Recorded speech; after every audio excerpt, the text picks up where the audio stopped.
I'm Greg Tepper. That's Greg Powers, and this is This Week in Cruton. Good job, Steve.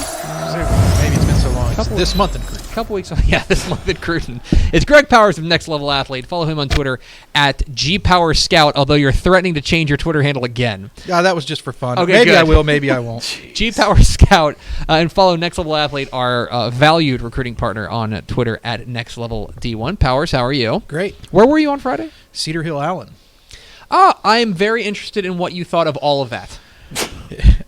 First off, there were a lot of good players on the field. Allen is definitely overhauled in a new-look squad completely from what they were 1 year ago. Raylan Sharp was really impressive. He had some shining moments, especially early on in the game where he established a good Allen lead that Cedar Hill was not able to overcome with a couple of significant touchdown runs, 80 and 16 yards. SMU got a pretty good player, I think, in him. Of course, he'll probably transition into the slot, but as he warmed up throughout the game, he actually threw much better than I had anticipated. And Cedar Hill has a lot of talent. Yeah. You know, where I feel like Allen won the game was up front on the defensive side of the football. Cedar Hill has a very good defensive line, but I feel like their O-line was overmatched in that game. But they have a lot of playmakers in that game with Geyer. I think this week's a pretty interesting one. I was interested with hearing about Raylan Sharp because this is a guy that I think is playing quarterback for Allen this year because he is their best overall player. You know what I mean? Like the most dynamic overall playmaker. And so as a result, they put him at quarterback. That's interesting that you say that he grew as a thrower, as a passer as the game kind of wore on. Well, what's really going to help him out is they have established wide receiver core there with the twin brothers, Bryson and Blaine Green. They're reliable. They run good routes. They're big-bodied. They shield defenders from the football. So he's going to have the ability to have an out on third down. He can look to one of those guys. And it's hard for a high school team to match up with them with two corners. Yes. You know, that's going to be difficult. Cedar Hill had those guys, but not every team they play is going to have that. Big game this week against Dickinson, though. That'll be fun. That's the one on the schedule. I think the regular season schedule that you circle if you're concerned about Allen losing a game this year, that's the one that you have to think about that could be a strong possibility. Really interesting cross-regional matchup. Greg Powers, the Next Level Athlete. Let's get into our normal signposts. We will start with our prospect on the rise. Our prospect on the rise, you will find a kicker. It kind of falls in line with your punter from Texas State to start the show Max, off, I guess. It all makes sense. Mansfield Lake makes sense. Mansfield Lake Ridge's Tabor Allen is the first kicker to ever be named on this. This is a guy who pushed Lake Ridge over Tulsa Union, which, if you're unfamiliar with Oklahoma high school football, big is fundamentally like beating like Katy of Oklahoma. Not as good as Katy, I'm not saying that, but they are a dominant power up there in Oklahoma. You heard it here first. Katy sucks. Allen kicked the last second field goal to win. He's one of the top 12 kickers in the nation. This is a guy. We don't talk a ton about kickers, but, look, coaches are out there trying to recruit this kid, and he's a guy that's on a lot of people's lists. Well, I think, too, as the season progresses, you'll see a guy like him pop up on more lists. He only attempted 6 field goals as a junior in 2018, and he's already out of the gate strong this year, and he's known for his kickoff ability. So out of all that top 12 kickers that Chris Saylor kicking evaluated, which is known as one of the top 2 kicking institutions or kicking networks in the country, he had the strongest and most powerful kickoff leg, 4.2 second hang time and average 80 yards per kickoff. So you combine that with some accuracy as a field goal kicker, and I think that you'll start to see colleges step up to him. UTSA and Army, he reports, are the 2 that are showing him the most interest so far, but I think that'll pick up as things progress. So a name to know from a kicking perspective, Mansfield Lake Ridge's Tabor Allen, 6'1", 180, good size for a kicker. Yeah. I think people usually think of kickers as like scrawny, but like not scrawny. We have a lot of good kickers, man. Looking back at Cade York last year, Caden Davis at Capel, and now you have a pretty good set of kickers coming out this year. So Texas is starting to produce. Our commit of the week, we go all the way to the class of 2022. This kid's a sophomore. Bryce Anderson, the athlete out of Beaumont Westbrook. I guess you could say he's staying home as he committed to LSU. But what's interesting to me is this is a guy who played his first varsity game last week. Right. He was on JV last year. He did play for Team USA in the International Bowl, so we're seeing some scrimmage highlights here. But this is a guy that you say might be the most talented player in the city of Beaumont. That is saying something, considering the depth of talent there in Beaumont. And I think by the end of the year that we will be saying that. Of course, he has a rival on his own team, and Thad Johnson, who will probably have something to say about that, who's a senior that's really, really talented. He's going to have a lot of offers. He's in our DCTF Top 100. But I think Bryce, when he is fully converted into the defensive backfield, is going to be that guy. Yeah. And he in the offer list, which is kind of surprising for not having a lot of varsity level tape, was already significant with Alabama, Oklahoma, Georgia, Texas, and Texas A&M, and he picked LSU. Not a huge surprise, I don't think. I think Beaumont Westbrook has a pretty good connection with LSU. They've got some players on the roster already. So Caleb Chason, that's the name that's going to stick out, and I know that people who are watching that Texas LSU game this weekend know that name. Yeah. So big pickup for LSU. He went LSU. to North Shore, though. Oh, North Shore, you're right. Come on, you're get it right. together over there. Who's the recruit, Nick? Good Lord. Dude. I need to correct myself. Bryce Anderson did play varsity in the playoffs last year. Yeah, he was in the state championship game. Yeah, so he played a little bit as a freshman last year on varsity, but this is a guy who mainly doing his damage at free safety, but they like him at quarterback too.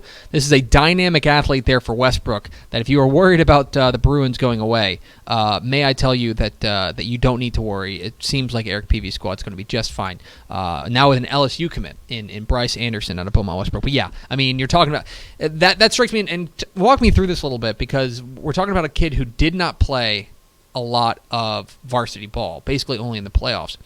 Is this the type of situation where schools are going to Westbrook to check out other players, and then they say, oh, you got this freshman too? Or are they making trips to go see him? Well, I mean, they don't have to make trips to go see him now that he's committed, but Westbrook is one of those teams that has tons of talent, and colleges are going through there all the time. In their 2020 class, they have 3 guys that already have offers in Thad Johnson, Jay Bell, and Jacoby Holland. And then, of course, every year they're going to produce top recruit. So it's not off the beaten path recruiting wise. And I think that he was a guy, I mean, because his offer started coming in very early, he scored 60 touchdowns, and you pointed that out whenever we named him. He was the underclassman of the week a few weeks back, and that was a statistic I didn't know at the time, that he scored that many touchdowns on the freshman JV team.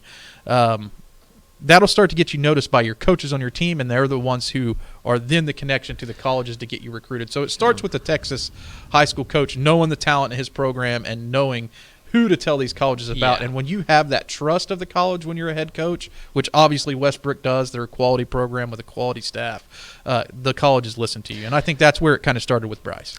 Speaking of safeties, we go to Kennedale for our underclassman of the week, 2021 safety J.D. Coffey. A guy who has been really productive his last couple of years. Yes, last couple of years, meaning freshman and sophomore years. He got an offer most recently from Stanford. That is on a list of pretty much a who's who, including Notre Dame, Texas, Houston, Missouri, Florida. Kennedale known a lot for that running game, but this defense with J.D. Coffey is starting to thump. And we list him as a safety, but I think he's a guy who could probably play corner too. He played nickelback that freshman year when he collected 6 interceptions, played more as a safety last year as a sophomore. It'd be interesting to see how he develops going down the line, but he is a kid with a lot of Texas high school football experience. When he walks off the field, he'll be a 4-year starter.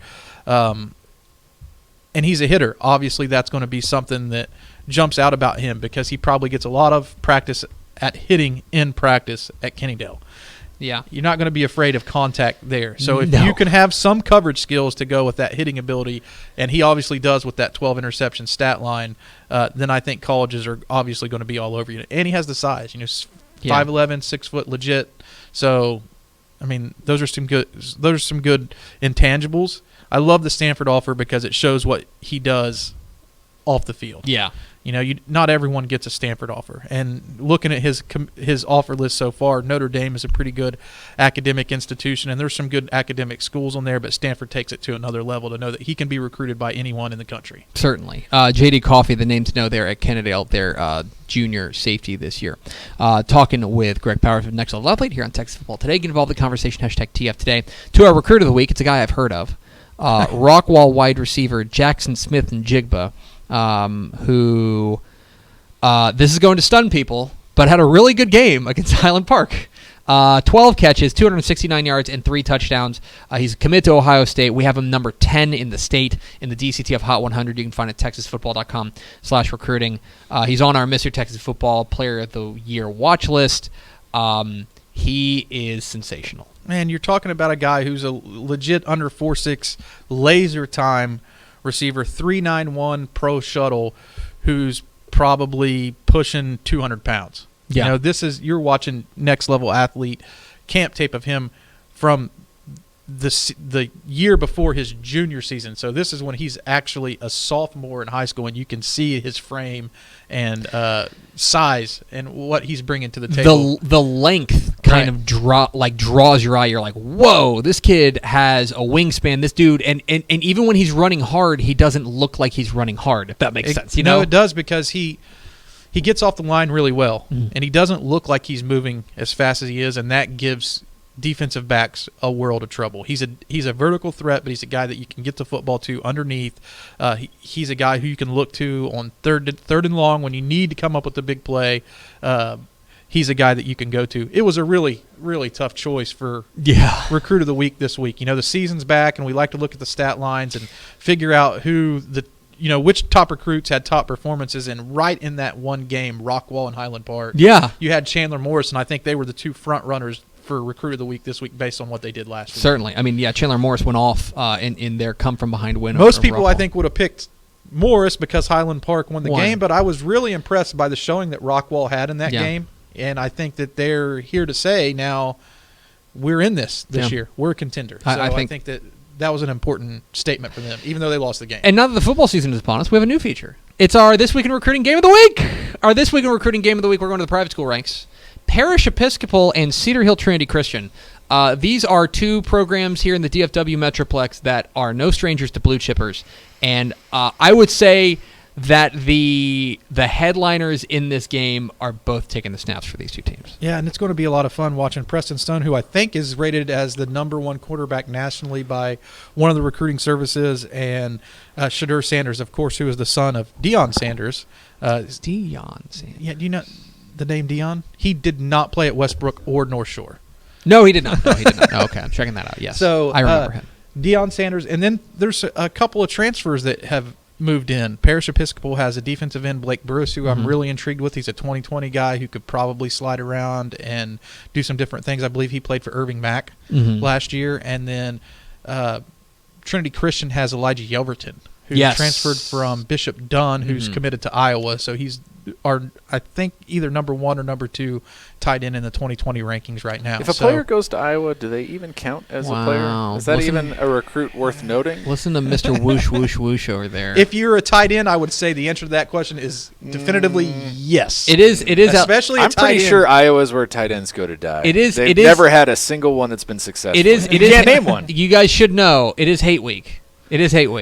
El Assico is here. El Assico has arrived, Iowa and Iowa State. No. He is Greg Powers of Next Level Athlete.